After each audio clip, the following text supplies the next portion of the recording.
Nahmaduhu wa nusalli wa nusallim ala rasulil karim wa ala alihi wa sahbihi ajma'in, amma ba'du. Kaum muslimin wal muslimat, Bapak, Ibu dan saudara sekalian, hari ini sudah masuk tanggal 5 Juni bertepatan dengan 5 Zulqaidah. Berarti sudah 5 hari kita berada di bulan istimewa.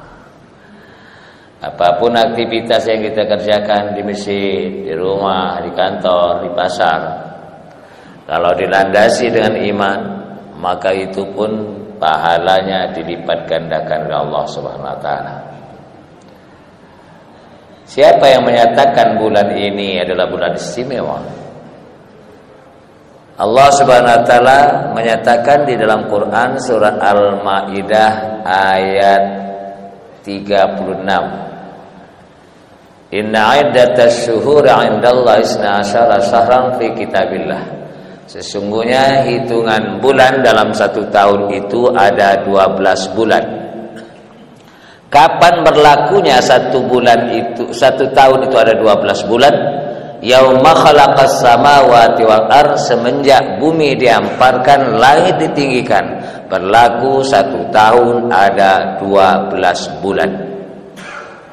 Minha arba'atun hurum. Di antara 12 bulan itu Allah nyatakan ada 4 bulan istimewa, bulan yang mulia selain Ramadan. Yang mana bulan istimewa itu? Yang terpisah Rajab, bulan 7. Di situ ada 27 Rajab, Isra dan Mi'raj. Yang berurutan 3, bulan 11, bulan 12, bulan 1, Zulqaidah, Zulhijjah dan Muharram. Maka apapun aktivitas yang dilakukan oleh orang beriman di 4 bulan ini dilipat gandakan. Tetapi dosa pun kalau dikerjakan pun dilipat gandakan. Sebab kalimatnya fala tazlimu fihinna anfusakum. Janganlah kalian menzalimi diri kalian dengan buat dosa di 4 bulan ini. Kalau melakukan dosa selain 4 bulan ini, dosanya kalau dosa besar tetap besar, tapi akan berlipat-lipat dan lebih besar lagi kalau dosa itu dilakukan di bulan Rajab, Zulqa'dah, Zulhijjah dan Muharram. Lanjut lagi hadirin, di bulan Zulqaidah ini ada apa sih kok istimewa? Di bulan Zulqaidah ini Allah Ta'ala memberikan kesempatan kepada Nabi Musa alaihissalam untuk berdialog kepada Allah di Bukit Tursina dari tanggal 1 sampai tanggal 30 Zulqaidah, 1 bulan penuh ditambah dengan 10 hari. Maka Allah nyatakan fatamma miqatu rabbih 40 lailatan, maka sempurnalah ketetapan Allah Subhanahu wa taala memberikan waktu kepada Nabi Musa untuk berdialog di Bukit Tursina 40 malam. Lalu di bulan Zulhijjah, kita paham dari tanggal 1 sudah ada yang berpuasa, disunahkan tidak potong kuku, rambut dan sebagainya bagi yang ingin berkurban, dan ada hari raya Idul Adha, hari raya kurban, dan sebelum hari raya tanggal 9 Zulhijjah, para haji dan hajjah wukuf di Padang Arafah. Dan perlu diketahui bahwa wukuf di Padang Arafah adalah puncaknya haji. Kalau dia tidak melakukan wukuf, tidak sah hajinya. Maka hadirin, ada apa dengan wukuf tersebut yang diletakkan pada tanggal 9 dan berada di bulan istimewa Zulhijjah?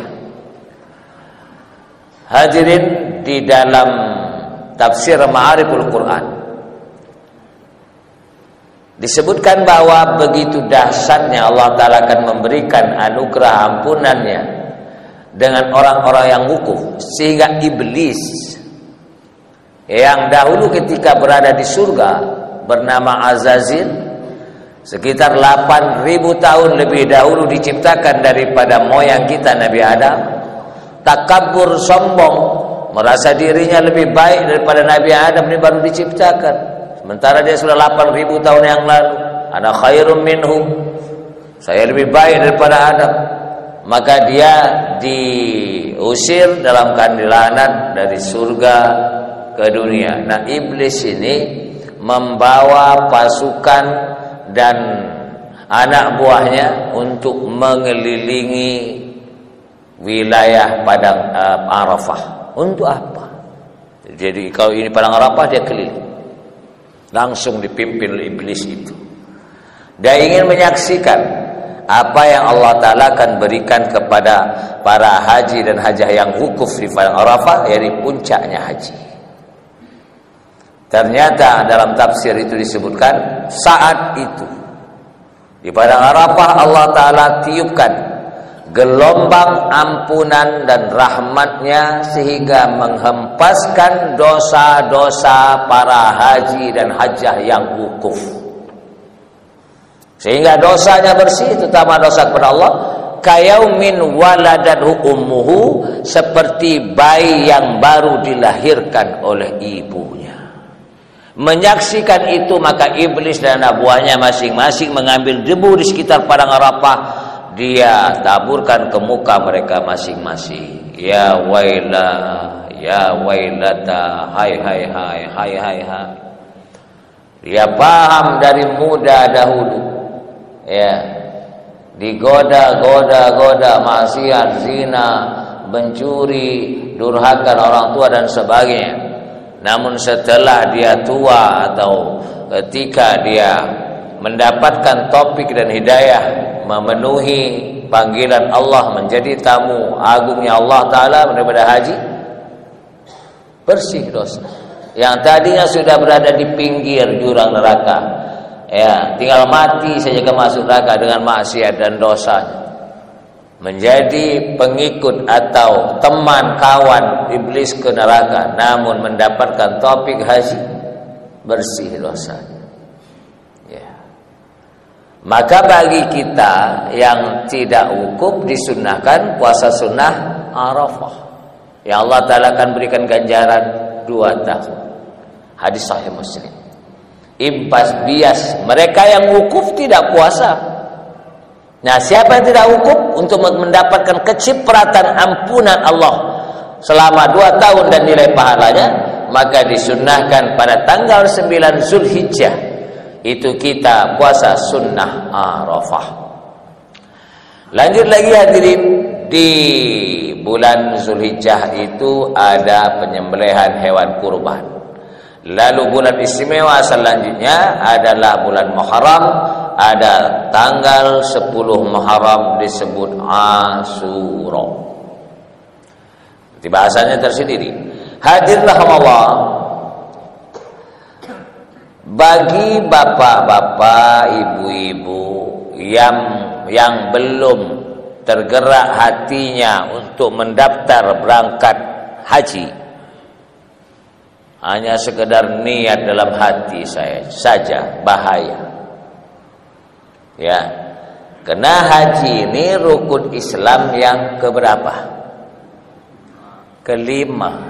Tapi terkadang diletakkan ke-10. Syahadat, salat, puasa, syahadat, salat, puasa, zakat. Yang kelimanya bangun rumah, beli mobil, beli motor, nikahkan anak dengan resepsi megah besar ratusan juta, puadanya aja hampir 75 juta. Itu setelah itu apa lagi? Alan-alan ke Jepun, ke Korea atau ke puncak, ya, lalu baru haji. Bahaya, ya. Kenapa hadirin? Siapa yang punya kelapangan rizki dalam keadaan sehat, negara aman, maka tidak berhaji lalu dia mati. 3 pilihan. Falyamut insya'a yahudiyan au nasraniyan au majusiyan. 3 pilihan saja. Mau mati Yahudi, mati Nasrani, atau mati Majusi. Seperti itu. Maka hadirin rahimakumullah, ditunda-tunda. Maka sedih saya sebetulnya. Namanya dari 2001 dipanggil-panggil, kan laki-laki panggilan untuk ceramah. Ya. Dari 2000 berarti sudah 22 tahun. Kalau saya ceramah rumah megah. Ya rumah siapa? Ngontrak, punya almarhum. Mobil itu 2 mobil mewah, punya almarhum. Motornya berapa? Masing-masing anak punya motor. Kulihat ketika kirim khususon doa, tak ada haji. Mati Kak Toho 60 tahun belum berhaji. Maka lebih sedih lagi seorang anak, kata saya ceramah, ya, dia mau berangkat umroh. Dia habis ceramah dia katakan, Pak Ustadz, kami semua abang dan adik sudah daftar. Kenapa? Ayah ibu kami banyak duitnya, perhiasannya banyak, belum haji. Ya, kenapa katanya? Bumi Kedatun itu rata-rata punya kami. Dijual sama ayah saya dengan Pak Sarudin. Apa yang banyak? Ketika ayah sudah sakit parah sebelum meninggal, nak tolong angkat dipan, papa. Diangkat sana ada satu keramik yang hanya ditempel saja, ada kolam kecil. Ada perhiasan emas 1 kilo, bagi-bagi. Tapi ayah kami, ibu kami tidak mendapatkan taufik menunaikan ibadah haji. Takut kami. Akhirnya anaknya sendiri cerita langsung sama saya. Saya daftar semua. Perkara daftar tunggunya 10 atau 20 tahun. Sebagaimana Madura itu daftar tunggunya 20 tahun. Nah, begitu jazbah mereka untuk haji. Meninggal dunia, dia sudah terlepas dari tuntutan. Ya. Seperti paman saya di Teluk. Sampai meninggal dia mikirkan mau berangkat haji. Aturan tahun kemarin pandemi, enggak berangkat, ke 2 tahun enggak berangkat haji. Meninggal beliau. Padahal selalu saya hibur, paman, ada hadis Nabi. Seandainya anak ingin menjadi hafiz Quran, sudah masuk di pesantren, bukan niat saja. Baru sehari 2 hari dia belajar alif jare a, alif jare u, alif jare a, alif jare i, alif jare u, alif ba ta an in un ban bin bun, mati kan dibangkitkan dengan hafiz Al-Quran. Kan dibangkitkan dengan alim ulama. Itu Nabi menyatakan. Begitu juga yang sudah daftar haji, sehingga nunggu waktunya 10, 15, 20 tahun meninggal, dia akan dibangkitkan bersama dengan para haji dan hajah yang mabrur dan mabrurah. Bukan hanya sekedar niat di hati. Maka hadirin rahimallah, saya mendengar ceramah waktu saya masih kelas 3 atau kelas 4 di Pakistan. Seandainya orang pun nilai haji, kalau seandainya nilai haji itu, kalau di sana nilai motor di Pakistan karena dekat. Motor ini harganya 27 juta. Ya. Lalu dia beli motor tidak berangkat haji, maka haram bagi dia. Dia sudah akan kena ancaman itu tadi. Begitu juga kalau kita mungkin mobil. Kan mobil ini keperluan sekunder, bukan primer. Maka ancamannya sudah akan kena. Kalau sampai kini dia belum berangkat haji, mendaftar pun tidak. 3 saja pilihannya. Mati Yahudi, mati Nasrani, atau mati Majusi. Maka hadirin rahimakumullah, ketika orang sudah di ruang ICU atau di rumah kritis, mengapa selalu basah di pelipis ini, di ujung mata? Apakah air mata sedih dia akan berpisah dengan istri dan anak-anaknya? Tidak. Air mata sedih itu di sini. Air mata haru gembira meniti air mata saking haru gembiranya di sini. Ini adalah air mata penyesalan. Rabbi laula akhartani ila ajalin qarib fasaddaqa wa akum minas salihin. Seandainya kau tunda kematian, ya Allah, akan bersedekah, ingin daftar haji, ingin berkurban, seperti itu. Maka Rabbana absarna wa sami'na farjina, kembalikan sejenak, na'mal salihan, ingin beramal saleh, bahkan ingin berangkat secepatnya daftar haji, melakukan amal-amal saleh. Apa jawaban Allah? La yuakhirallahu nafsan iza jaa ajaluha. Sungguh tidak akan diakhirkan apabila tiba masanya, dijemput oleh malaikat maut. Apabila ajalnya tiba, sedetik itu pun, saat itu menangis air ke mata, kering menjadi keluar air mata, darah dan nanah. Tidak akan. La yuakhirallahu nafsan iza jaa ajaluha. Maka hadirin rahimakumullah, saya termasuk juga nanti itu bahas tentang kurban. Saya hitung-hitunglah, mungkin hitungan saya ini salah. Karena penilaian saya di masyarakat ini rata-rata orang ini ngudut, tahu ngudut, ngerokok minimal 2 bungkus, ada bahkan lebih. Kita ambil 1 bungkus. Ya. Rokok Surya 16 harganya berapa? 27.000. Ya. Saya sudah hitung-hitung tadi malam, bangun jam 1. 27.000 kali 30 hari.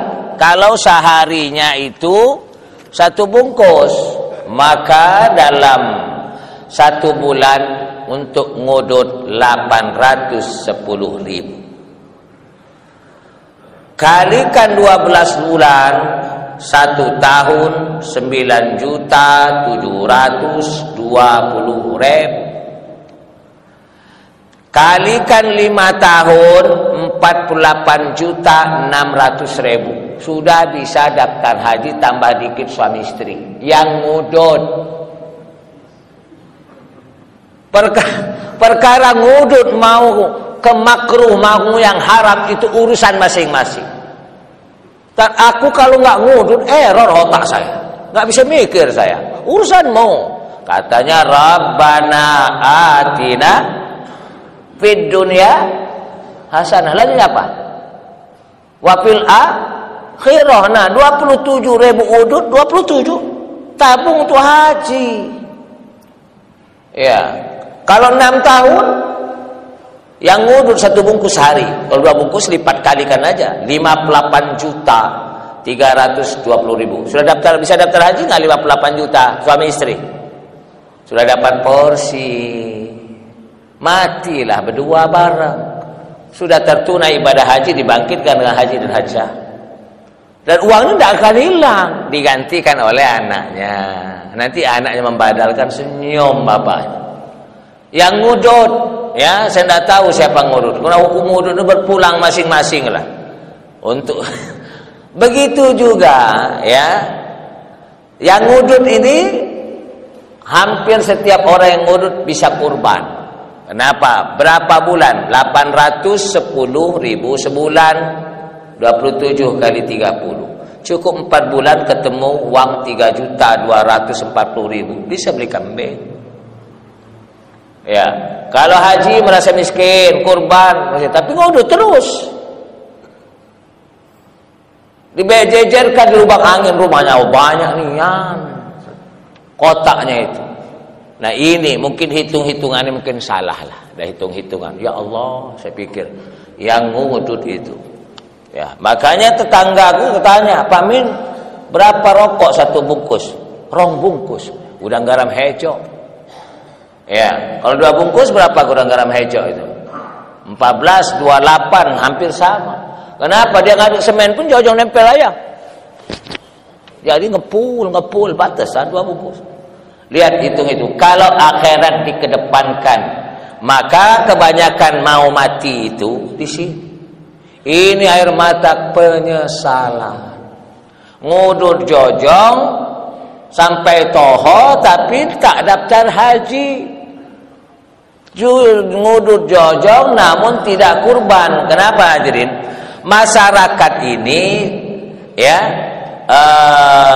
masyarakat ini menganggap penyembelihan hewan kurban itu seumur hidup hanya sekali. Salah.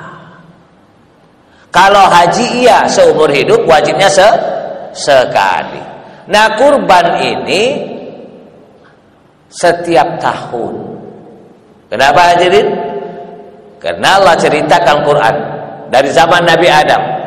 Allah nyatakan dalam Al-Quran, menyuruh Nabi kita, watlu alaihim naba abna Adam bil haq idza qarraba qurbanan. Wahai Muhammad, ceritakan dengan sebenar-benarnya kepada umatmu ketika kedua putra Nabi Adam disuruh untuk berkurban, Habil dan Qabil. Jadi sudah ada di zaman Nabi Adam. Maka hadirin, untuk mazhab Hanafi, hukum menyembelih hewan kurban wajib. Mazhab Hanafi. Kenapa? Guru-guru saya di Pakistan Hanafi semua. Itu wajib. So ada ancaman. Lalu kalau mazhab Syafi'i itu sunnah muakkadah, bukan sunnah saja. Kalau sunnah dikerjakan dapat pahala, tidak dikerjakan tidak ada dosa dan tidak ada siksa. Tapi kalau sunnah muakkadah ini sunnah yang diberatkan, mepet di bawah wajib. Kalau sunnah saja tidak ada ancaman. Contoh, yang telat sholat subuh tadi tidak qobliyah, tidak apa-apa. Hanya rugi, nggak dapat nilai pahala dunia, khairun minad dunya wa ma fiha. Tidak ada ancaman bagi dia. Tapi bagi yang punya kemampuan beli 1 ekor kambing tidak berkurban, apa kata Nabi? Mau wajada sa'atan falam yudahi fala yaqrabanna musallana. Siapa yang punya kemampuan untuk membeli 1 ekor kambing namun tidak berkurban, jangan sekali-kali dia salat di masjid kami. Jangankan masuk ke masjid Ad-Du'a ini, di pelatarannya juga nggak boleh. Jangan sekali-kali, bukan jangan saja. Fala yaqrabanna, ada nun takkidnya. Fala yaqrabanna musallana. Jangan sekali-kali dia salat di tempat salat kami. Itu tidak boleh hadir. Begitu ancaman. Kenapa hadirin Allah? Kalau yang fardu itu kan ada fardu ain, ada fardu kifayah. Fardu ain yang terbeban ke atas individu akil baligh, salat, puasa, ya, bakti orang tua. Kalau fardu kifayah, contohnya jenazah, ada 1-2 orang sudah mengerjakan, yang lain sudah lepas dari tuntutan. Ternyata kurban ini pun ada sunnah ain, ada sunnah kifayah. Paham? Jangan hanya fardu saja, kan ada fardu atau wajib ain, ada fardu kifayah. Ternyata dalam kurban ini ada sunnah ain, ada sunnah kifayah. Gimana contohnya? Di rumah itu ada 7 orang, suami istri, anaknya 5, sudah besar baligh, bekerja semua. Yang bungsu nomor 4, nomor 3, Pak, kami ini mau kurban, Pak. Ini alhamdulillah ada kelapa. Kata istrinya, saya juga ada tabung, aku mau kurban. Ya udahlah, kita kurban, beli kambing 7 ekor, atau kita gabung jadi 1, kurban sapi. Berarti setiap kepala di rumah itu berkurban, namanya sunnah ainiyah. Lalu terjadi pandemi, anak-anak bilang usaha melorot. Syukur-syukur bisa gaji karyawan 2, cicilan nunggak 2 bulan. Pak, tidak kurban, Pak. Ya sudah, papa saja yang kurban 1 ekor kambing, tapi papa akan niatkan untuk mamamu dan untuk kalian berlima. 1 yang kurban sudah terwakili semuanya, namanya apa? Sunnah kifayah. Berarti bagi yang orang kaya dan mampu, setiap tahun dari rumah itu minimal keluar 1 ekor sapi atau 1 ekor kambing. Kalau nggak sapi ya kambing. Kalau nggak sunnah ain, dia kena sunnah kifayah. Nah, di sekitar Masjid Ad-Du'a ini berapa rumah? Nggak ada rumah geribik kan? Nggak ada, bagus-bagus. Berapa rumah sekitar? Ada 200? Lebih 300. 300 berarti kurban tahun ini ya sekitar 1 bulan 5 hari lagi minimal 300 kambing. 300 kambing dibagi 7 berapa ekor sapi?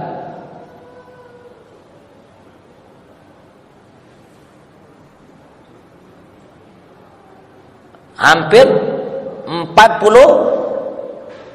sapi ya. 7 kali 4 kan 28. 40 sapi. Di sini baru kurban berapa? Kalau sapi 15 berarti 18. Masih ada PR sekitar 22 atau 25 lagi. Ini tugas Bang Sabil dan kawan-kawan. Datangi orang-orang kaya tuh. Ini baru 6 orang. Grup pertama, sengaja grup pertama ini kita buat 6. Kurang 1 Pak. Oh aku katanya. Hadirin, mendatangi orang kaya untuk menawarkan supaya dia kaya dunia, kaya akhirat, enggak apa-apa, berpahala. Yang dilarang itu, apalagi dia seorang ustaz, ya, mendatangi orang kaya, mendatangi pejabat untuk pribadi dia. Ini bisa hilang sepertiga agama dari ustaz itu. Hadis ini itu yang diwanti-wanti oleh guru kami waktu belajar tafsir Jalalain kelas 7. Maulana Ismail, ya sudah sepuh sekali beliau. Ya. Kalau kalian setelah lulus mendekati pejabat dan orang kaya, niat kalian supaya dia kaya dunia, kaya di akhirat. Memimpin rakyatnya dengan ketakwaan, memimpin rakyat sama-sama ke surga, besar pahala. Tapi kalau harap-harap sepertiga agama hilang darimu, sepertiga iman melayang darimu, diwanti-wanti. Karena sebentar lagi kelas 8 mau wisuda, mau lulus. Seperti itu. Maka kita menawarkan supaya dia kaya dengan kurban, masya Allah mulia, kan? Hanya nanti kalau ya mau kurban, tinggal ke panitia kurban. Harapan kita apa? Dia kaya dunia, kaya di akhirat, ada kemudahan meniti jembatan Shiratal Mustaqim. Ya, seperti itu. Jadi kalau tidak berarti masih ada PR di mana-mana. Untuk itulah, karena bagi mazhab Hanafi ini wajib satu masjid di tempat kami mondok di masjid sana, unta hampir 50, kerbau hampir 30, 80. Ya. Setiap masjid, kambing hanya 1 atau 2 saja. Setiap tahun. Sehingga setelah disembelih langsung diumumkan, ditumpuk saja daging, jadi kresek nggak laku. Daging, tulang, jeroan, diumumkan. Bawa ember masing-masing. Ember cat itu loh, yang 25 liter. Lalu menyembelihnya 4 hari. Idul Adha dan hari tasyrik. Nah, bayangkan, setiap masjid 50 unta, kerbaunya 30 atau kambing beberapa ekor. Sehingga 4 hari disembelih 4 ember setiap rumah. Bawanya kan begini. Terasa betul. Lebih parah lagi, saya ditelepon di satu tempat lah rahasia ya. Kami mau kurban, bingung. Kenapa mau kurban bingung? Hanya seekor kambing, entah. Bagikan satu kampung sakmene katanya. Bingung kan? Bayangkan di sekitar kita ini hanya seekor kambing saja. Berapa daging kambing? 5 kilo ada. Yang gede, yang bandot. Bagikan 5 kilo sekampung besar. Kalau enggak singgung nanti kok kurban enggak dibagi. Kambing kacang pula. Loten, lonek, kecil. Maka hadirin Allah, pikirkan, nggak ada amalan yang bisa menandingi orang yang berkurban. Ada satu dia ahli ibadah masuk ke masjid, Allah Akbar, salam, Allah Akbar, salat lagi, lalu zikir, istighfar, baca Quran, menandingi satu tetes tidak bisa ketanding. Darahnya, nilai darahnya dulu. Nabi sampaikan kepada Fatimah radhiyallahu ta'ala, hadir tak? Ali mendampingi dengan Nabi. Sebelum hewan kurban Fatimah disembelih, Nabi bersabda, "Inna awwala qatratin min damiha yughfaru laki ma salafa min zunubiki." Wahai Ananda, tetes pertama sebelum golok ini menoreh, ketika golok ini menoreh leher hewan kurbanmu, tetes pertama belum menyentuh bumi, Allah sudah mengampuni dosa-dosamu kepada Allah sebanyak bulu di hewan tersebut. Bisa ngitung bulu kambing? Bisa Pak? Pening kita. Bulu ayam baru netas saja nggak bisa. Sebanyak itu. Bagaimana kalau ya dia kurban sapi? Nggak dibagi 7. Berarti satu orang utuh sebanyak bulu sapi itu diampunkan dosa. Tidak cukup itu. Sebanyak bulu di hewan tersebut diampuni dosanya dan ditulis pahala. Ada yang bisa nandingi? Baru netes darah ini, belum daging disedekahkan. Seperti itu. Maka hadirin, saya terenyuh ketika kelas 8 kebiasaan kami kawan-kawan ya di Pakistan itu jam-jam 4:30 atau jam 5 mereka main bola. Saya tidak suka main bola, tapi hobi nonton kawan-kawan main bola. Nah, di pojok lapangan itu kelihatan seorang nenek selalu ngangon seekor kambing. Ya, kambing bandot. Tahun kemarin begitu juga. Penasaran saya datang ke nenek itu. Karena saya bisa bahasa India, saya tanya, "Nani ungka bakri kahahe?" Ini kau ngangon jantan, yang betinonya mana? Lalu dia katakan, "Me gharib admihu." Saya ini miskin nak, tapi saya kurban tiap tahun. Saya katakan, "Gimana caranya?" Saya ini dapat uang dari anak kumpul-kumpulkan. Misalnya kalau diuangkan uang kita rupiahnya 500.000, maka dia ke kampung beli kambing yang masih kecil umur 1 tahun 500.000. Diangon 1 tahun, sudah 2 tahun sudah bisa dikurbankan. Nanti beli lagi, berarti dia kurban setiap tahun 1 ekor kambing nenek ini. Saya tanya, "Kisne sikateh?" Siapa yang ngajarkan aku? Merah Khawil, yakni suami saya. Aku penasaran ke rumahnya. Karena rumahnya itu lantainya tanah. Rumahnya bata merah. Setiap tahun kurban 1 ekor kambing. Kan murah. Ya, termasuk tempat mak mertua saya di kanan itu, 1 ekor kambing itu hanya 800, tinggi-tingginya 1 juta, yang besar. Kalau dia umur setahun, 500.000, dia angon setahun, yang sudah umur 1 tahun tadi kan sudah 2 tahun, bisa kurban tiap tahun.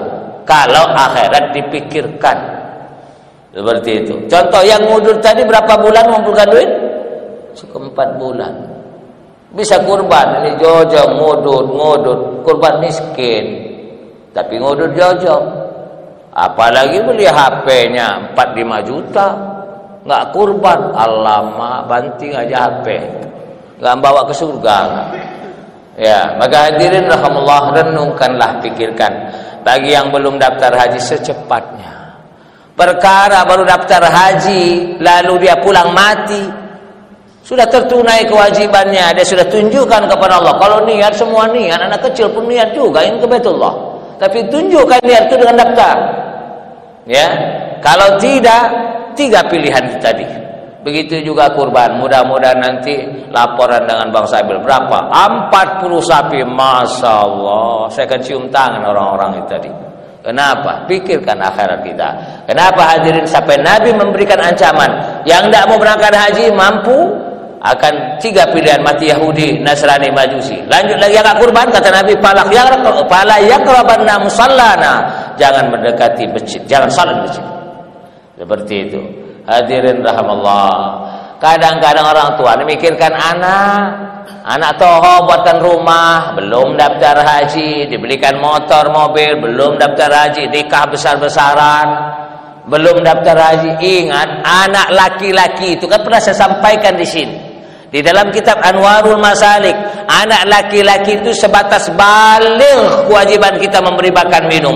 Seandainya dia sudah baligh, kita tidak memberikan makan minum, tak berdosa.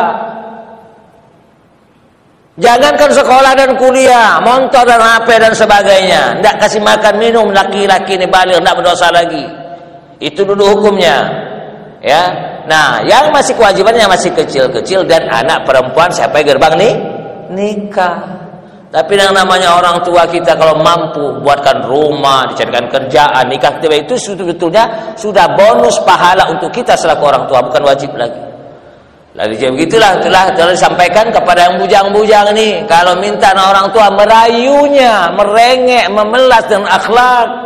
Tidak ada protes-protes singur-singur, anda kau lanang, jangankan HP dan motor, ya. Tidak ku kasih makan lagi, kau sudah balik, kau anak lanang, tidak berdosa lagi papa dan mama.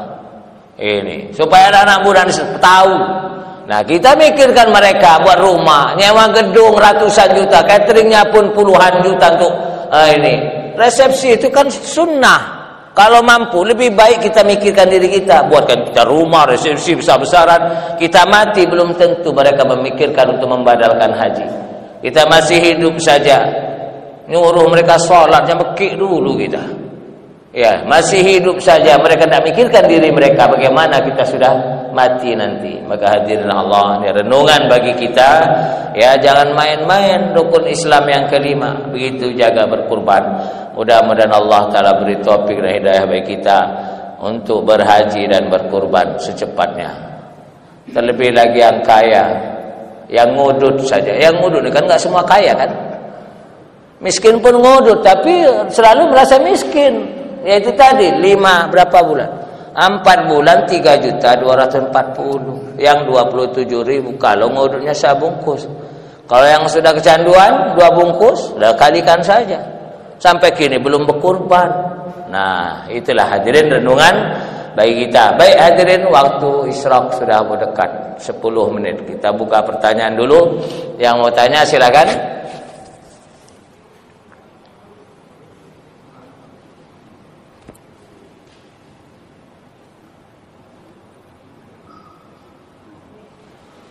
Jangan takut, nanti takut dicecar. Udah kurban belum? Belum. Untuk itu yang tua-tua nih pulang dari sini nanti angkat kasurnya Pak. Biasanya orang tua tuh kan di bawah kasurnya merah, biru tuh kan. Kumpul 3 juta. Bang Sabil, aku mau kurban. Ayo gabung, memang ini kebetulan. Nah itu. Yang tua-tua nih kan naruh uangnya kan di bawah kasur kan. Angkat kasurnya, kalau ada warna merah, biru, kumpulkan. Nah, mumpung masih ada 35 hari lagi. Seperti ada? Ya. Untuk syarat sapi kurban, saya punya teman di Padang itu dia betina yang masih darah. Kemudian kalau kita biasa dengan sapi jantan, ya, yang belum dikebiri. Ada lagi sapi jantan tapi dia di branding tuh. Sapi Australia itu ada yang dicap pantatnya, ada yang di telinganya, tindik telinganya, ya, sobek, itu branding. Kira gimana cara agama? Makasih. Hadirin, kurban sapi jantan boleh, sapi betina boleh. Ya. Kambing jantan boleh, kambing betina boleh. Semua fikih ngebicarakan itu, jangan ragu. Dengan catatan yang betina ini tidak hamil oleh Menteri Kesehatan. Tahun kemarin saya di rumah nyembelih sapi betina. Baru sekali mau nyoba-coba. Hadis siapa? Ternyata lemaknya banyak nian. Betina lah. Ya, itu saja. Daging itu banyak bercampur lemak. Itu saja. Boleh. Saya akikah anakku dengan kambing betino. Kena pegang uang hanya 3 juta. Belikan kambing jantan 3 juta. Untuk bumbunya gimana? Akal yang betino 2 juta, 1 juta untuk bumbu, ngupas tengah masak, bagi besek. Apa ini? Akikah anak ustaz. Kan simpel hidup ini. Kalau ada uang 3 juta terlaksana juga sunnahnya kan? Ya, seperti itu. Jadi tidak apa-apa. Lanjut lagi dicap, lalu ditindik agar tahu sedikit robek, belum dikatakan cacat sebab dia belum hilang sepertiga. Kalau tanduknya patah sepertiga, telinganya hilang sepertiga, baru dikatakan cacat. Kalau sekedar tindik dan dicap itu belum dikatakan cacat. Lalu, apakah boleh berkurban dengan hewan yang dikibiri boleh. Nabi SAW melakukan kurban, salah satu domba beliau dikebiri, bukan cacat.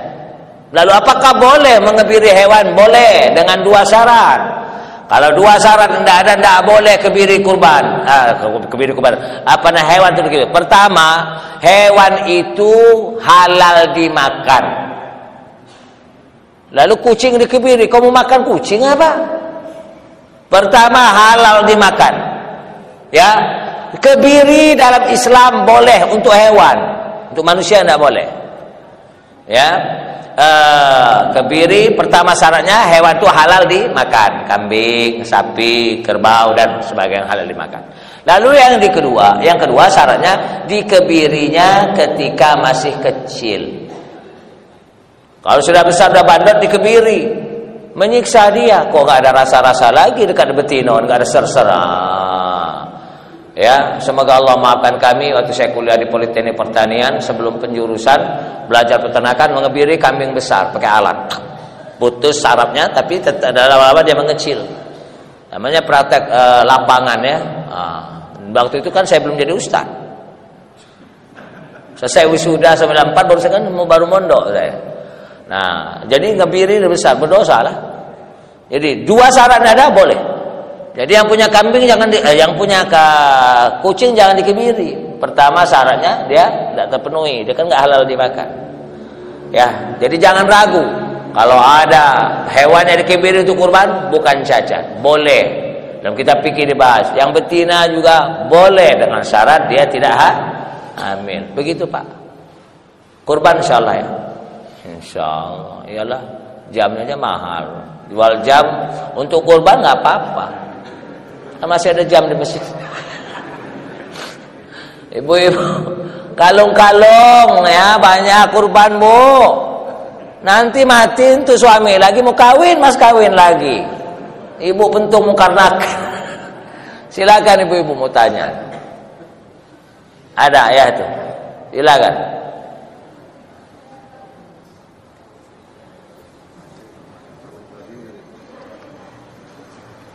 Ini sudah sedikit lagi PR kita ya, hampir separuh PR di sekitar masjid kita ini. Assalamualaikum warahmatullahi wabarakatuh. Baru 18 sapi, sedikit, baru hampir separuh. Ya silakan. Pak Ustaz, ini ada anak yang nabung mau kurban, sedangkan ibunya masih ada. Itu atas nama anaknya apa atas nama ibunya, Pak Ustaz? Ya, uang anak sebetulnya. Kalau kurban ini yang sudah berakal dan baligh. Tapi kalau anak mau sebagai bentuk latihan supaya menumbuhkan sifat kedermawanan nggak apa-apa. Nah kalau mau nama ibunya, kurban apa Bu? Kambing, sapi apa kambing?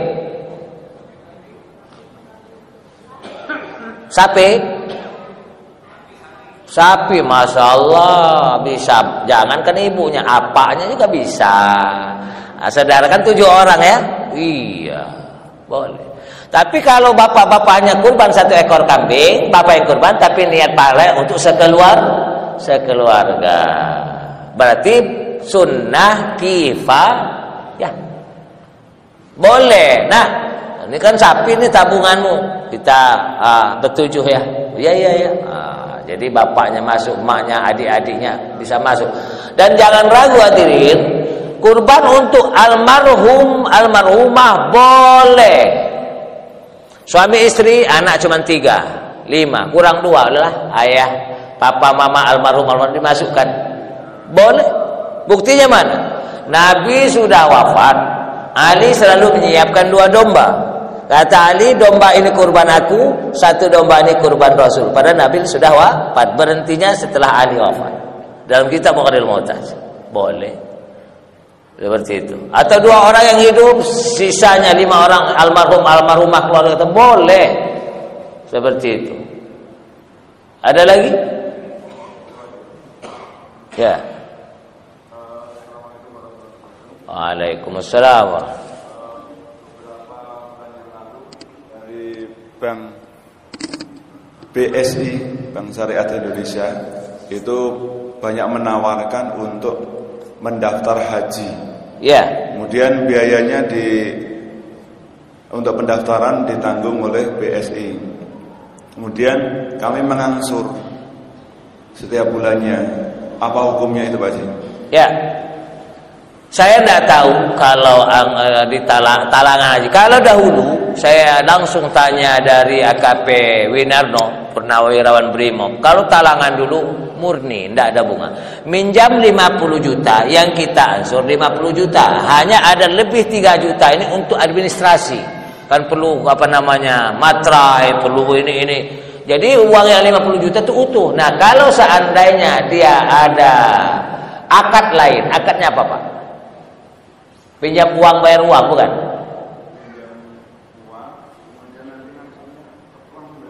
Iya, akadnya? Ada akad nggak? Iya, minjam 50, bayarnya lebih dari 50. Tetap 50, nggak apa-apa. Berarti seperti awal lagi BSI. Begitu juga bank syariah nih, kata mereka nih yang nggak tahu, sama saja, hanya casing. Saya membantah dan direktur, sama, tidak katanya. Contoh, Bapak Ustaz pinjam 100, utuh 100.